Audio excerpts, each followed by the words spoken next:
Bonjour les amis! Aujourd'hui, moi et Renaud, on a une histoire à vous raconter. C'est l'histoire du chat, le chat bleu. Ça, c'est une belle histoire. Je suis un chat bleu. Oui, bleu. Vous trouvez ça bizarre? Non. Moi, je me trouve jolie. Mais ce n'est pas l'avis de tout le monde, je le sais. Dès ma naissance, la fermière m'a jetée dans une bassine d'eau pleine de lessive. Elle espérait que j'allais l'éteindre au lavage. Mais je suis sortie de mon bain très très propre, mais toujours très bleu. Reste-toi à côté de moi, Renaud. Ah oui. Alors le fermier m'a donné un coup de pied et il a crié « Dehors, ici, les toits sont rouges, l'herbe est verte, les blés sont jaunes et les chats doivent être gris, roux, noirs ou tigrés. Un point, c'est tout. » Pauvre chat bleu. Alors je suis partie. Pour me nourrir, je chassais les souris. Je grimpais sur une branche ou sur un toit. Et comme j'étais aussi bleu que le ciel, les souris ne me voyaient pas. Elles gambadaient de ci et là, et hop, un petit bout de ciel leur tombait dessus. C'était moi. Haha, elle a attrapé la souris. J'aurais aimé attraper des souris jaunes, rouges ou vertes, mais hélas, elles étaient toutes grises, aussi grises et aussi tristes que la pluie. Moi, je préfère les couleurs gaies. J'aime marcher dans les feuilles rouges d'automne et j'adore les couchers de soleil orange sur la campagne verte. Oui. Oui, ça, c'était la souris grise. Alors, je suis allée voir la mère. Je pensais qu'elle m'accueillerait gentiment, puisque j'étais de sa couleur.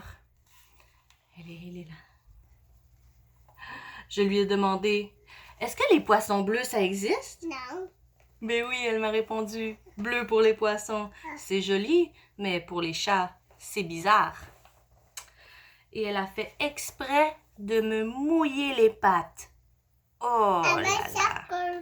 Ben oui, sa queue aussi était toute mouillée. Oh, chat bleu! Alors je suis repartie, le cœur lourd. J'ai décidé d'aller dans une grande ville. Et là. Oui.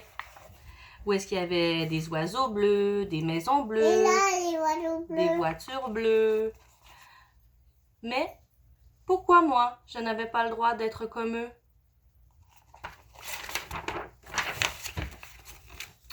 J'aurais aimé trouver une maîtresse. Un jour, j'ai vu passer dans la rue une femme habillée tout en bleu. Elle avait un chapeau bleu, une robe bleue, des souliers bleus et même des gants bleus. Et je lui suivis à tout petits pas jusqu'à sa maison.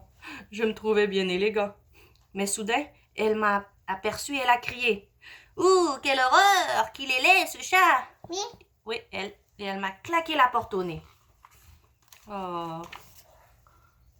Oh, chat bleu. Puis le lendemain, j'ai rencontré un homme très important. Un savant. Il s'est exclamé « Un chat bleu? Mais c'est très rare. Il faut que je t'étudie, mon petit. » Enfin quelqu'un qui s'intéressait à moi. Il m'a apporté dans son laboratoire et m'a enfermé dans une cage. Il a fait venir des savants de tous les pays pour m'admirer. Finalement, ce n'était pas drôle d'être rare et enfermé. Je préférais être bizarre et libre.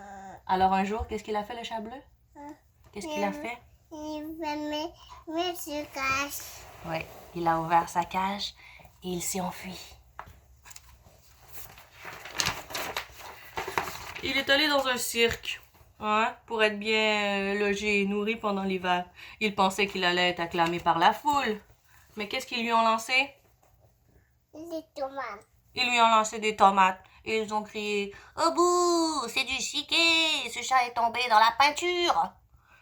Il était si triste, encore, le pauvre chat, rejeté encore une fois. Alors il a pris un bateau et il est allé en Angleterre. Il paraît que dans ce pays, ils adorent les animaux. Mais il est arrivé dans une ville où toutes les maisons étaient pareilles. Oh là là, c'est pas bon pour un chat différent. Alors il s'est mis à sangloter. Il pleurait assis sur le bord de la rue. Mais il a entendu une voix qui disait « Oh, joli chat bleu, console-toi !» C'était une petite fille. Elle avait les cheveux roux. Oui. Comme quoi elle avait les cheveux roux? Les cheveux. Roux comme un écureuil. Et Le chat bleu, il n'y a pas. Je veux comme les oreilles. il n'y a pas de cheveux comme le écureuil, lui, le chat bleu, non. Ses cheveux étaient plus flamboyants que le soleil. Et elle m'a dit « Tu vois, j'ai une drôle de tignasse, mais je ne pleure pas. Une drôle de tignasse. Et on m'appelle Feu de brousse. » Oui, on l'appelle Feu de brousse. Alors, Feu de brousse l'a emporté dans ses bras jusqu'au bout de la rue. Et ils sont arrivés à sa maison. Et la maison la plus drôle qui soit. Elle avait 2 portes. Une anormalement large et l'autre anormalement haute. Feu de brousse lui a expliqué. La première porte, c'est pour ma tante. Elle pèse 160 kilos. Et la deuxième, c'est pour mon papa qui mesure 2,50 m. Un sacré joueur de basket. Le verre est là. La petite porte verte, ça c'est pour entrer. Pour arriver aux 2 portes. J'ai aussi rencontré son grand-oncle. Il avait une longue barbe blanche et portait une jupe à carreaux. Normal, c'était un Écossais. Il y avait aussi la maman qui était haute comme 3 pommes. La tante, aux genoux douillets. Le père, joueur de basket. L'oncle, Feu de brousse et le chat. Il avait enfin trouvé une maison pour lui. La maman a dit « Oh, hello, joli chat français. Entre vite, le ciel est toujours gris dans ce pays et moi, j'aime les couleurs gaies. »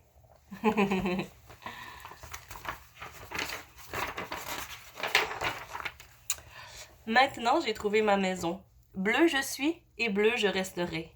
Quand nous dormons, mon ami Feu de brousse et moi, sa tête posée sur mon ventre, on croit voir le soleil qui flamboie dans un ciel d'été. À quoi c'est vite? J'espère que vous avez aimé l'histoire. Bye les amis. Bye. À la prochaine.